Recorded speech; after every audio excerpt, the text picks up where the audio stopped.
Mga kapapo, magre-react lang tayo dito sa nabalitaan natin na tuloy pa rin yung repatriation ng mga Pilipino dito sa Israel na apektado ng kaguluhan dito kahit ceasefire na.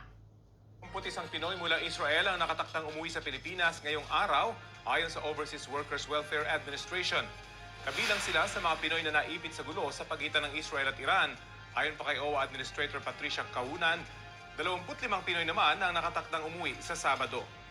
Sabi ni Kaunan, patuloy ang repatriation program ng gobyerno kahit naka-ceasefire ang Israel at Iran.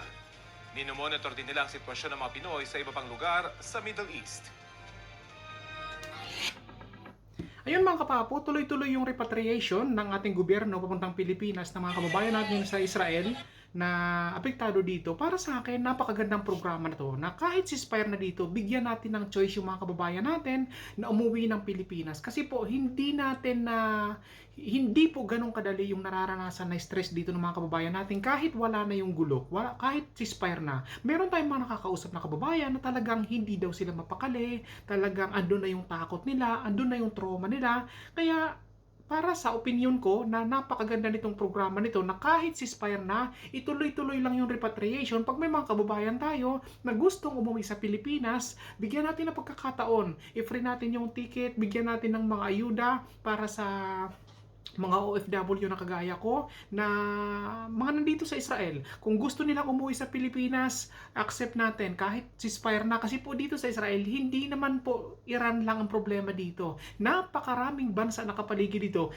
Tingnan nyo yung mga nakaraan. Nag-ceasefire na yung Israel at saka Iran. Pero ang problema, mayroon ditong Yemen na naman na nag-fire na naman dito. Hindi pa kaya tuloy-tuloy. Kaya yung ating mga kababayan dito na gustong umuwi ng Pilipinas, tanggapin pa rin natin. Kaya saludo ako sa OWA at saka sa Department of Foreign Affairs natin, sa gobyerno natin. Napakaganda ng programang ganito na kahit ceasefire na, bigyan natin ng pagkakataon makauwi yung gusto umuwi sa Pilipinas at yung nasa Pilipinas naman na gusto makabalik na dito, yung may mga re-entry, yung mga matatagal na dito na nagbakasyon lang, napakaganda rin na nagkakaroon na rin ng pagkakataon na makabalik na rin sa Israel. 'Di ba? Para sa akin lang 'yun napakaganda nito kasi meron tayong mga nakakausap dito na talagang uuwi na daw sila. Napakaraming rason nila kung bakit sila uuwi. Yung iba, mayroong uuwi sa Pilipinas para makasama ng pamilya nila kasi matagal na talaga dito sila sa Israel. Mayroon dito mga kababayan dito na talagang uuwi na sila dahil hindi nila nakakayanan dito yung stress. Hindi po ganun ka bero po ang stress hindi po ganun kadali.